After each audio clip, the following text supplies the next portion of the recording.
I am the author of the digital forensics blog and Ion Forensics, which I will wholeheartedly admit that I have not done a very good job of updating lately. There's been a lot of talks going, and we've been kind of insanely busy.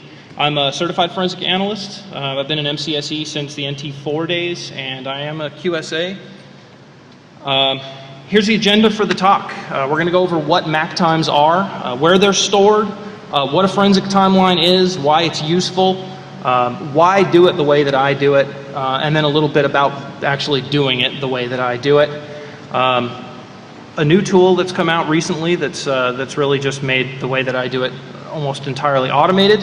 And then we're going to get into a little bit of timestamp alteration and time stomping. And the reason we're going to do that is because we've been doing a lot of cases in the Spiderlabs where hackers have been using timestamp alteration to hide malware. So I'm going to show you how to defeat timestamp alteration. If we have time, I'm going to try to do some demos where I'm actually going to run through creating a timeline, a super timeline, extracting the master file table and parsing it, and showing you guys what some of these modified timestamps look like. We'll go through some of the tools that I'm going to use, and then we'll do the conclusion. So MAC-B times, what do they stand for? The MAC-B times are derived from the file system metadata, and they stand for modified, accessed, changed, which in this case means the MFT has been modified, and birth, which is the file creation time. The B is in parentheses because not all the file systems that we work on record a birth timestamp. For the purposes of the presentation, I'm focusing on NTFS. It's still the most common that we're seeing, and we're seeing this in a lot of investigations. So, where the timestamps are stored. They're stored in two places. They're both located in the master file table. The first is the $standard_info attribute, or the SI attribute. It stores the file metadata like flags and SID and data about data, the file owner, and one set of MAC-B timestamps. This is the timestamp that's collected by Windows Explorer when you sort by date, or by utilities like FLS and MapTime and TimeStomp. All the other utilities related to the display of timestamps. This is where they pull them from, is standard info. And that did come straight from one of the TechNet blogs. I've got it referenced down there at the bottom if you want to read it. The second attribute is the $filename attribute, or $FN. Contains the file name in Unicode and another set of MAC-B timestamps. So it doesn't contain nearly as much information as SI. The important thing there is that it contains a second set of MAC timestamps. So the difference. Standard info can be modified by user-level processors like timestamp or any other editor, Perl scripts, things like that. $filename can only be modified by the system kernel. There are no known utilities that can accomplish this, anti-forensic or not. There's nothing out there right now, at least not that I know of. It's possible. Maybe somebody in the room knows. What is a forensic timeline? A forensic timeline is a string of digital events that's sorted into a format that can be easily read and interpreted by a human being. Extremely useful in breach investigations. It can contain events from a single source, like just the file system, or log files, registry hives, event logs, just about anything that you can think of that records some kind of timestamp in the file system can be dumped into a super timeline. And it's really the only way I know of to get that sort of 30,000-foot view of what happened on a particular host around a specific time. So you generate some keywords, you generate some leads, maybe you've identified a piece of malicious software, and great. So it happened at 3 p.m. on a Friday. Well, what else was happening on that machine at 3 o'clock on Friday? You generate a timeline, bump it up, make it a super timeline, add some logs, and all of a sudden you can get an amazing picture of everything that was happening on that machine. So why is it useful? They are infinitely useful at pinpointing all or most intruder activity at a given point in time. It's also an excellent place to actually generate initial case leads and keywords. If you have an idea of what time frame you might be looking at for a breach, you can just kind of go straight to that period and look at that day or that, those few hours in a timeline. Periods of intruder activity will stick out like a sore thumb. If you once you start using timelines and actually going through them, you'll see executable births and DLL births in the middle of the day where there's nothing else going on. Pretty obvious what's going on there when you see that. And identifying a starting point of intrusion is absolutely invaluable to finding other pieces of malware and kind of more of the total activity that took place on the system, right? So you see, maybe you see some enumeration tools, and 15 minutes later you see some unknown executable. And you can go ahead and pull that other executable out there and start looking at what it does and what it is. So when you actually add in the registry timeline info, you get a more complete picture of code being dropped, services being installed. You can even, in some cases, you see hacker activity or intruder activity where they've moved a window, and that actually leaves what are called shell bags in the registry. So you can actually tell, you've got proof that there's an interactive session going on. So it's pretty amazing what you can actually see inside of some of these timelines. In some cases, you see definitive proof of the user ID that was used to compromise the system. You might see the ntuser.dat file or some other files in a particular user profile to get updated. So now we get to why we do it my way, right? Everybody's seen some of the forensic suites that are out there, or probably have, that will sort stuff into timelines, and you can do some of this stuff. It's very limited. My way's fast. It's super easy. And it's extremely easy to search. Whether you're more comfortable with the command line or the search prompt or the find command, it's amazing how searchable it is. So instead of doing your traditional shotgun forensics where you're looking for anything bad, you can use your scalpel and go after what you're actually looking for and what you want to find. And it's free, more or less. There's really only one piece of this that I detail that's not free. The rest of this is open source stuff.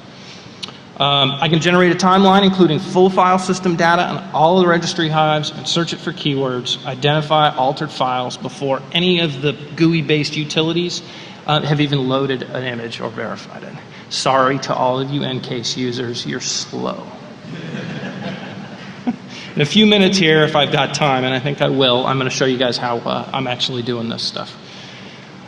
So the first piece of this, doing it my way, is the command FLS. This is open source. It's available as part of the Sleuth Kit, which is a free download from sleuthkit.org. I highly recommend going out there and checking it out. I've got the command here, or a sample command, FLS-M. Name your mount point. This could be / for root. This could be a D, $, whatever you want. It really doesn't matter. You're just labeling your drive here. Designate the file system, and it supports, I think, 16 different file systems. It's not just NTFS.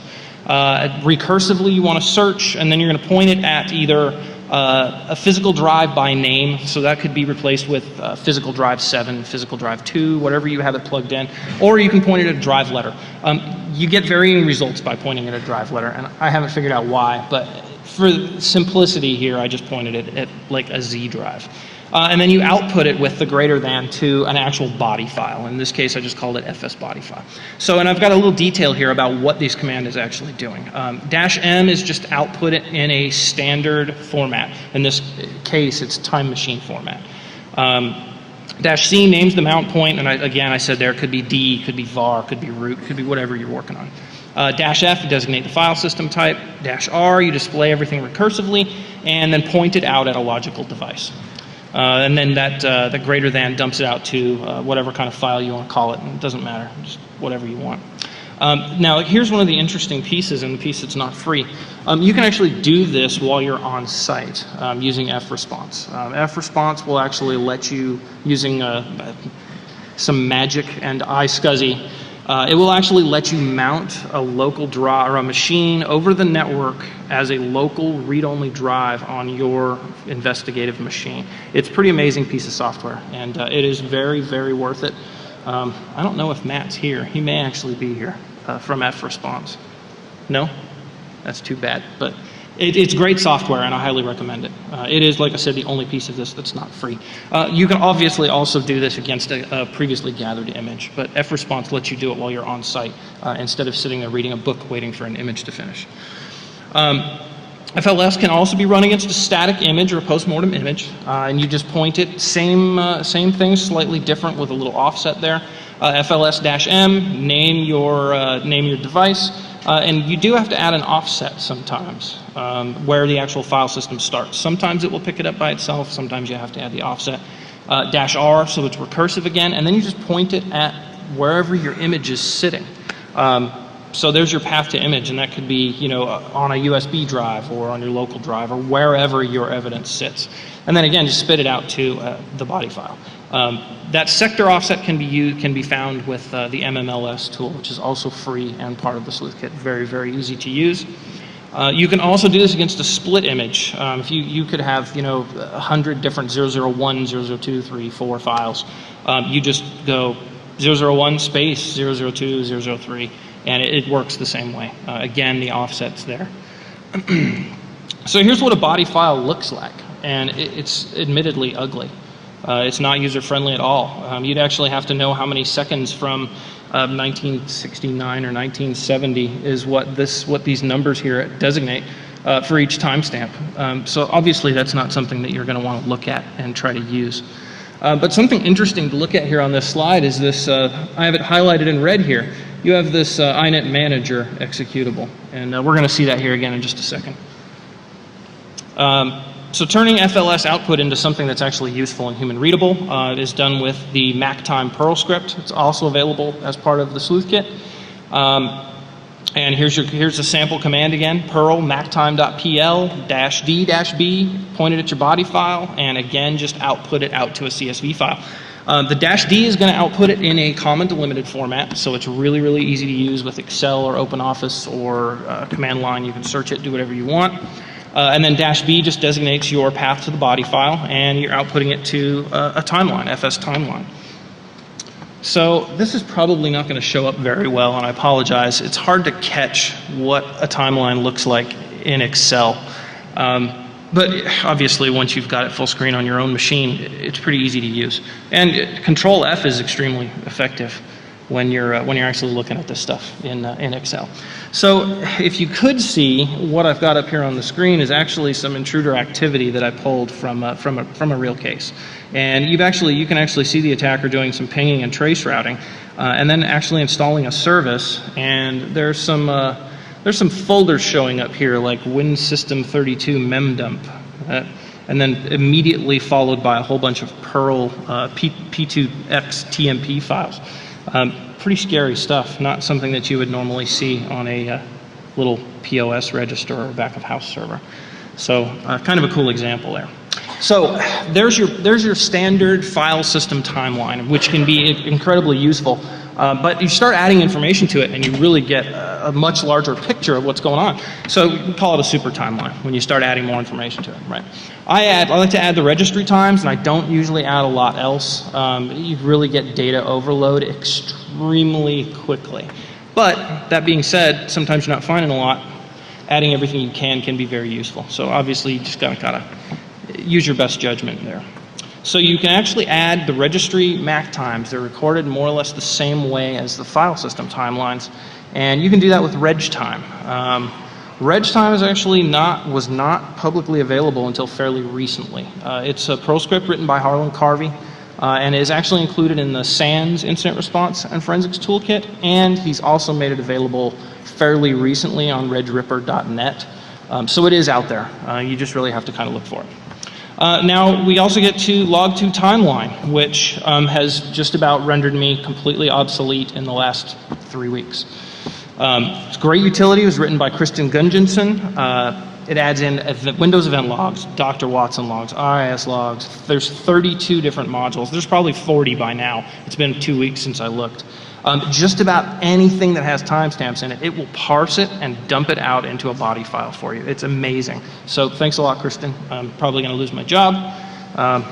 We'll talk more about it here in a few minutes, but it's really good stuff. It's a little difficult to get it working the first time, but really, really worth it.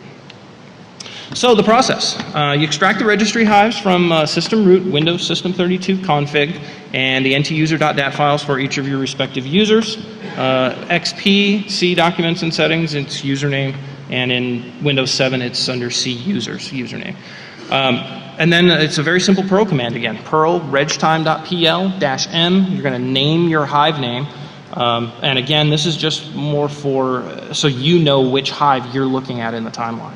So HKLM SAM, security, software, system, and that HKey user, you can actually add the name of the user whose NTuser dat file you're actually parsing, which is pretty cool. really, really easy, obviously, to tell which user was doing what when you do that. So here's adding it to the body file. Perl regtime.pl-m, same command, recursively, and then you point it at that actual hive file. C case is registry SAM in this case, and then you append it to that body file. And this is kind of important. Notice there's two greater than symbols there. Use one and you truncate your whole file. So it's kind of important to make sure that you append and not truncate all the work you just did. Using a single will crush the data, and always make a copy of the body file before you start messing around. That's just good practice, just in case, because it happens. You repeat that for each of the hive files that you want to add, the ntuser.dat files you want to add, and you run mactime again. And that's pretty much it. Mactime.pl, point it at your body file, spit it out to a super timeline. Here's a nice example of what it actually looks like in text when you actually do a grep search against this.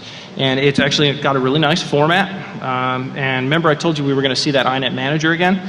There's several timestamps here, and you see one in 2003, which is really odd because this machine wasn't even built until 2007. But we're going to see that here in just a second on the next slide. We'll explain that. Then you also see some other interesting files there. You see two paths. System32 INET Manager and System32 INET Serve with the same executable name. Definitely kind of odd. So that's alteration. That's actually a live example of it.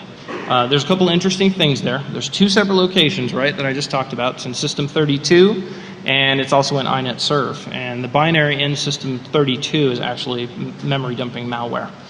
The date on the binary doesn't fit the rest of the system timeline. And like I said, the server that this image came from originally wasn't even built until 2007. And I've got a highlight there. You see Sunday, November 16th, 2003, and you see that's actually the modified and the birth date. You see the two timestamps. The M and the B is modified and birth, right? So how do we find out if this is just some kind of anomaly or if this has actually been forcibly altered? It's actually easier than it sounds. But before we do that, let's talk about Vincent Liu, who actually created the utility called TimeStomp. And this is a little bit older interview, but this is pretty common what he has to say about forensics people in general. So Mr. Liu said, but forensic people don't know how good or bad their tools are, and they're going to court based on evidence gathered with those tools. You should test the validity of tools you're using before you go to court. And that's what we've done, and guess what? These tools can be fooled, and we've proven it, right? Well, I agree, I suppose. Tools can be fooled. That's not that hard. Good investigators can't be fooled. I mean, if you see something like this, you got to dig further, right? You can't just rely on the output of one single thing. You got to go verify this stuff. Another quote from him says, for any case that relies on digital forensic evidence, Liu says, it would be a cakewalk to come in and blow the case up. I can take any machine and make it look guilty or not guilty, whatever I want. Yeah, I beg to differ. He's wrong. So here's proving him wrong. And we're actually going to we're going to defeat timestamp alteration, or at least show you how you can figure it out, right? So here's where that second set of timestamps in the master file table comes in. $file name, right? It's not accessible to anything but the system kernel. As of the writing of this presentation, there is nothing known that can change these attributes on the system short of extracting it, modifying it, and putting it back on a live system. So it's not feasible. It could be done, but it would be a mess. I guarantee, or I can almost guarantee, that the machine wouldn't even work again if you tried to do that. So how do we get to these attributes and make some sense out of the MFT, because it's a disaster if you look at it in raw format. This is Harlan Carvey to the rescue again. He's written a script called mft.pl. It's also available on redripper.net, and this script parses out all the data for both sets of file stamps and dumps it out into a human readable format. It's a great tool, and it's fast. So you rip the MFT with, again, another little Perl command here. Perl mft.pl, point it at your master file table and dump it out to a text file, and that's all there is to it. It outputs a text file that contains all the attributes stored in the standard info and the file name, and it dumps them out, and it's really easily searchable. I'll show you here in a couple minutes. So a little bit more grep foo, and we've got what we need. Strings that file out or anything else that you want to look to actually read through it. grep-c6-i, and look for that executable that we know is bad, inetmanager.exe, right? The C6 is context. It's a context switch for grep.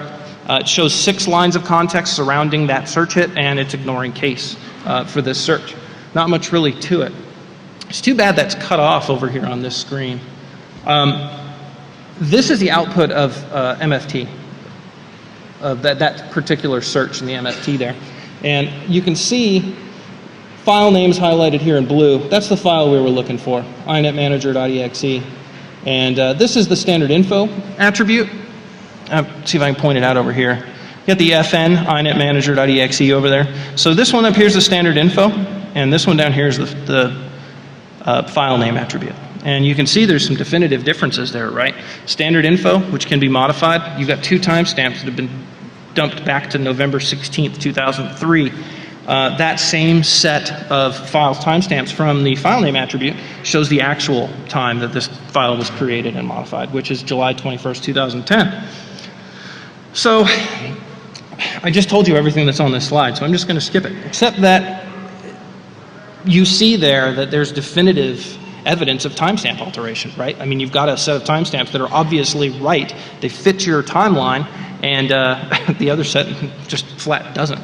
So this is definitive evidence of time alteration, and we're actually seeing this a lot. The second set of timestamps just blows away the use of timestamp, and it really kind of makes it look silly if you ask me. We're encountering this all the time. I would say almost weekly we're seeing different pieces of malware that are employing this technology, that are actually employing time stomping. So it is out there, and we're seeing, in fact, there's a couple of keyloggers out there that do it by default when they install. They'll actually pull the date the system was built and stomp their own executables back to that, or they'll move it back 1 year. So here we are back to log to timeline. So I'm going to tell you guys how to make all of this stuff that I just told you completely obsolete. Again, thanks, Kristen. I really appreciate it. The latest version of log to timeline has added functionality that automates just about everything I just talked about and more. Here's a sample command. I'm not going to read that out to you. You can go play with log to timeline by downloading it. Version 6.0 will run on Windows with some finagling. Look for a blog post in the very near future from Chris Pogue on exactly how to get it working if he doesn't already written it. It'll automatically parse registry hives, event logs, MFT, IIS logs, just about anything you can think of that actually logs with a timestamp. It'll do it automatically. You don't even have to really point it at a particular file. It actually does magic number searches. So it'll automatically identify an EVT or an EVTX and parse it for you the way that it knows how. It's a pretty amazing tool, and I'm actually looking forward to meeting Kristen and thanking him for writing. It's really awesome. So it's demo time already. Wow, I'm way ahead. So we're going to create a super timeline from a postmortem image that I have loaded on my laptop. I'm going to use FLS, reg time, and mac time. We're going to do a string search and look for some malicious files, and then we're going to verify the timestamp of that. Probably only take a couple of minutes, and then while the one command is running, we'll do. I'll show you how to actually extract the MFT and the registry hives a really easy way. So let me shrink this. Wrong button. I did cheat just a little bit. I already have my command prompt all open. Is that going to be big enough for everybody to see? Yeah, it's cutting off a big chunk of it, isn't it? That'll be all right. So I have an image on here that I've already scrubbed any data out of, so that I'm not actually divulging anyone's private information, and I've actually already ripped out the hives and stuff because it's a little time consuming, and I don't want to bore you with all the details, but I will show you how I did it here. So the first step here. Hey, wow, this is cool. I can actually move my stuff off screen so you can't see it. All right, so the first step is to actually generate a body file, and that was the FLS command, right? FLS-M. You name it, C:, backsplash, whatever you want to do, whatever makes sense to you. Name the file system, it's NTFS. Look at it recursively, and in this case, I already have my image right here in this C DEFCON folder, so I can just say demo image, demo.eo1. This is an Ncase image. It's the only thing I like about Ncase is their compression. So there you go, Ncase users. little something for you. So this takes a couple of minutes to run. While that's running, oop, I forgot to direct it out to a body file.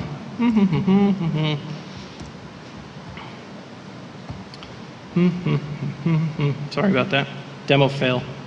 Anybody got a drink? I'll just redo it here. Hang on. FLS-MC-F NTFS-R for recursive, and point it at that demo.eo1, dump it out to a body file, fs body, right? Okay, so that's going to take a couple of minutes to run. The way I usually extract all these files is with the FTK Imager, which is another open source product.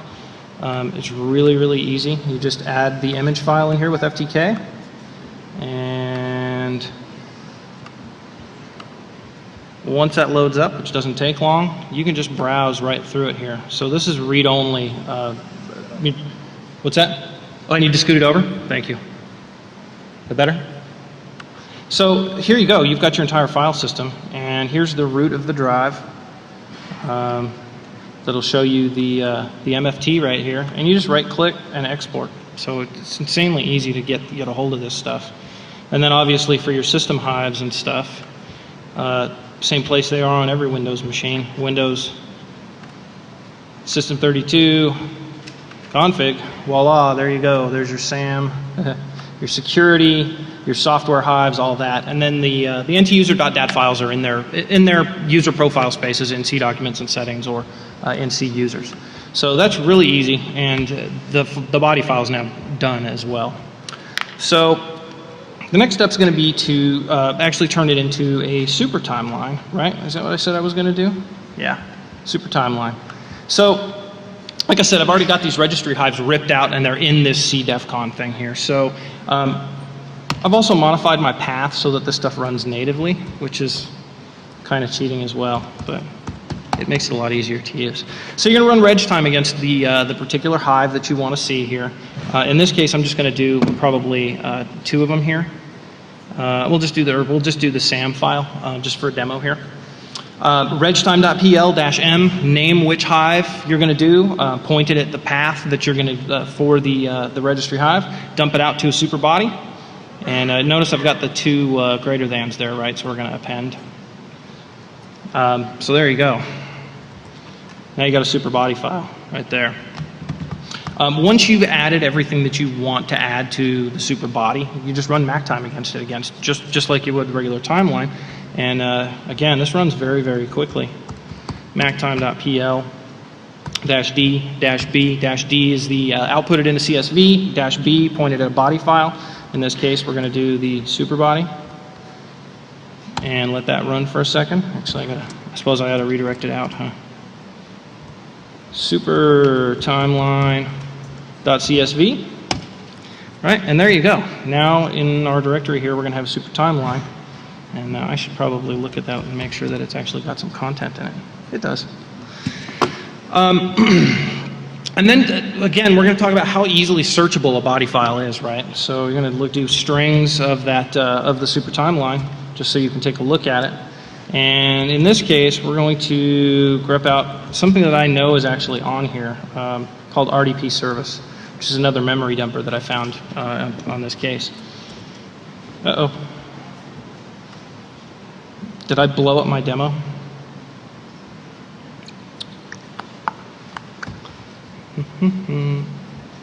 Hang on.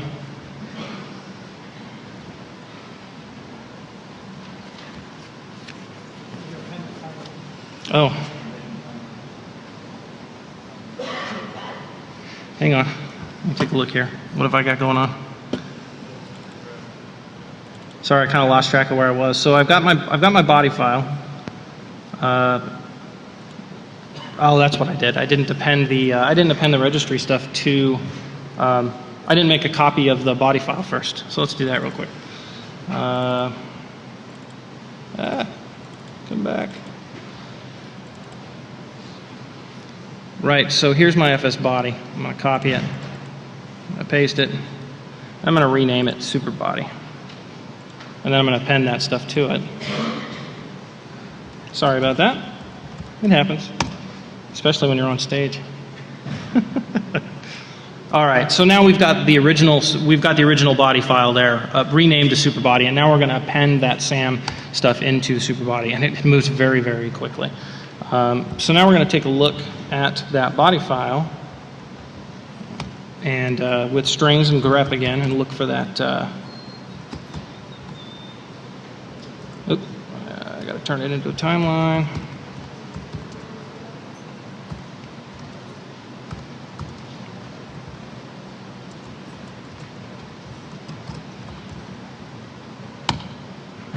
Okay, that'll take just a second to run through all that stuff.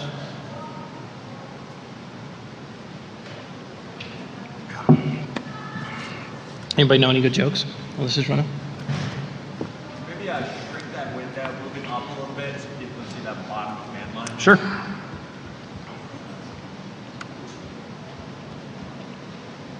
Better? Too far over now?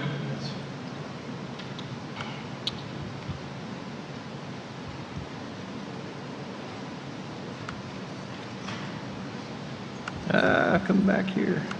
There we go. How much does it need to be shrunk? It's kind of hard for me to see the screens. Better? Okay. That's the bottom of it. So this usually takes, I don't know, maybe 2 or 3 minutes. It really doesn't take very long. It's pretty fast.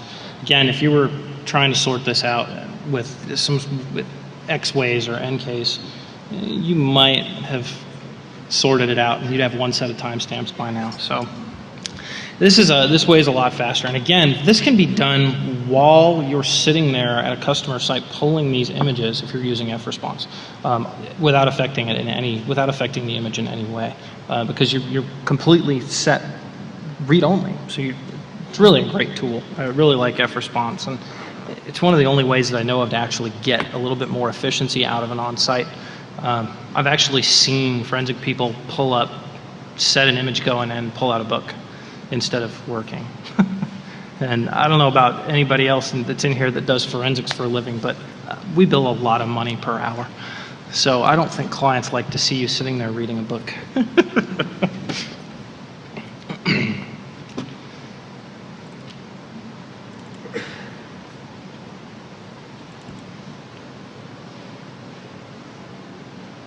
Should be just about done.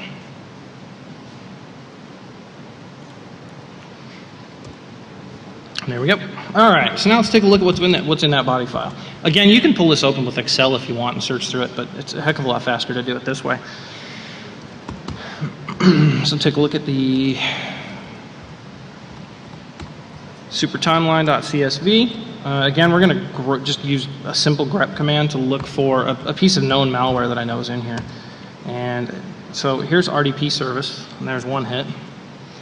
And again, we're looking at a 2003 timestamp. And then lo and behold, the very next hit is a prefetch hit. So that was the last time that this thing was run, is actually in 2010, which is really odd. And then we've also got, down at the bottom, we've got an access and a create time in 2010, but the modified and birth time are both in 2003, which is pretty odd, to say the least. So again, we're going to look at the MFT here, and I've already ripped the MFT, I think. I think I've already got it set. Nope, I don't. Good, I get to do it. Okay, so mft.pl, really easy. This is probably the easiest one of the whole batch. Point it at the MFT and output it to a text file. And this takes like, I don't know, 60 seconds maybe. And then as soon as that's done, we'll be able to pull those 2 timestamps out of there and look at that RDP service. This RDP service was actually a memory dumping malware that was this from a live case. And we actually see, when we see this malware, we see this same timestamping or time stomping just about every single time that we found it. And it's actually done with Perl during the install. There's a couple of lines in the Perl installer for this malware that turns around and screws up these timestamps pretty bad. But it's pretty slick. You know, your average run-of-the-mill sysadmin is going to go looking for new stuff on a box, right? When they think they've got malware, they're going to go looking for everything that just happened in the last 6 weeks, right? This will completely burn that down. They won't find it. So, all right. So now we've got a text file of the MFT, and we're going to do the same thing. We're just going to use strings to look at that MFT.txt, and grep-i, get some context there, C6, and we're looking for that. We know we're looking for RDP service again. And it's going to run through that MFT file. And it'll pop up here in just a second, I hope, with some hits. And there we go. So we've actually got 2 hits for RDP service, right? Remember that prefetch entry from earlier? Here's the prefetch entry. Pretty good idea, right? Those timestamps match, right? We've got June 14th, 2010 and June 14th, 2010. Well, here's the actual executable right here, rdpservice.exe.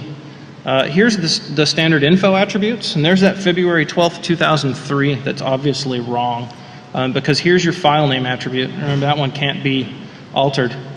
June 14th, 2010, right? This is time stomping, and like I said, the look and feel of this is pretty easy to do. You can pretty well blow this open within a couple of minutes, and it really makes time stomping feel sort of silly. So there's our demo real quick. Uh-oh, lost my page.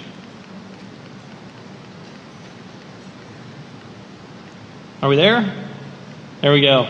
So here's some of the tools that we used here, right, and where you can find them all. And this is all going to be up on my blog as well, Ion Forensics. So that if you want to go and download all this stuff, you can go. It's out there. So tools used and credit to their creators. regtime.pl and MFT. This is Harlan Carvey's stuff. He wrote Windows Forensic Analysis, Windows Registry Forensics, and he's got the supporting blog for Windows Incident Response. Great blog. Harlan's always got new stuff out there, and he's pretty opinionated, but he's a good guy. Everybody that I hear people chuckling, they must know Harlan. FLS and MacTime, these were written by Brian Carrier, the author of File System Forensic Analysis and the creator of the Sleuth Kit, available for free out there. Log to Timeline, this is Kristen Gunjanson, I'm pretty sure I'm torturing his name. GCFA Gold Paper is where this came from, Mastering Super Timelines with Log to Timeline. And he's also got a blog, IR and Forensics Talk, blog.kittaland.net. The original Mac Daddy was written by Rob Lee and was absorbed into MacTime by Brian Carrier. And it's really only fair to mention Rob since he is the original Mac Daddy. Great tool, just really a slightly different output for Mac Daddy. It's also good for actually for Macs instead of just Windows machines. And a special thanks to Chris Pogue, CP Beefcake. He's right over here in the front row. For teaching me his sniper forensics methodology. And I don't know if you guys have ever been on his blog or have looked at his methodology for this stuff. It's fantastic. It's really the way that I learned how to do computer forensics, and I love it. I can't imagine sitting there and waiting while all this stuff is running while sitting on my thumbs. So he's always got the time to mentor me, even when he doesn't have the time to mentor me. So thanks, man. I appreciate it. Real world anti-forensics, right? This stuff is happening. We're seeing it at least once a month, and usually more frequently than that. In the course of real-world investigations, we regularly encounter malware and attackers that are using these techniques to try to obfuscate their trail. And as they start using these tools more regularly, if you're an investigator, you need to have the tools, you need to be better armed, and you need to be better prepared to recognize these things, and not just go, that's an anomaly. This is easy enough to prove. Figure it out. Use this stuff, and blow this stuff away. Instead of just going, we had an anomaly. It's not right. Do your homework there. Everything leaves trace evidence somewhere, right? This is low-cards exchange principle, the father of modern forensics. Know how your tools work, not just what they do. Make you a better investigator. And remember that the tools do not make the investigator. It's the investigator's use of the tools that make them effective, right? I have a miter saw and a biscuit joiner and a router at home. I am not a finished carpenter. I am a forensic analyst. So be aware that these tactics are in use. If you guys are doing forensics and you suspect malware and you're seeing stuff that just doesn't fit, give it a shot. It's not that tough, and get some pretty amazing results out of this stuff. All right? So anybody have any questions? Any questions? No? All right. Go ahead.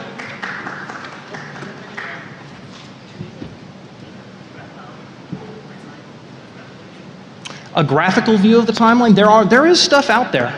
There's Excel templates and stuff that I've seen people dump it into, but it's kind of a pain to make it all fit. And if you actually look at a timeline, As a CSV, it's not just a handful of entries. I mean, it's literally 450,000 entries for your standard hard drive. So, okay, and we'll do a Q&A later. So thank you guys very much for coming. I really appreciate it. Thanks, guys.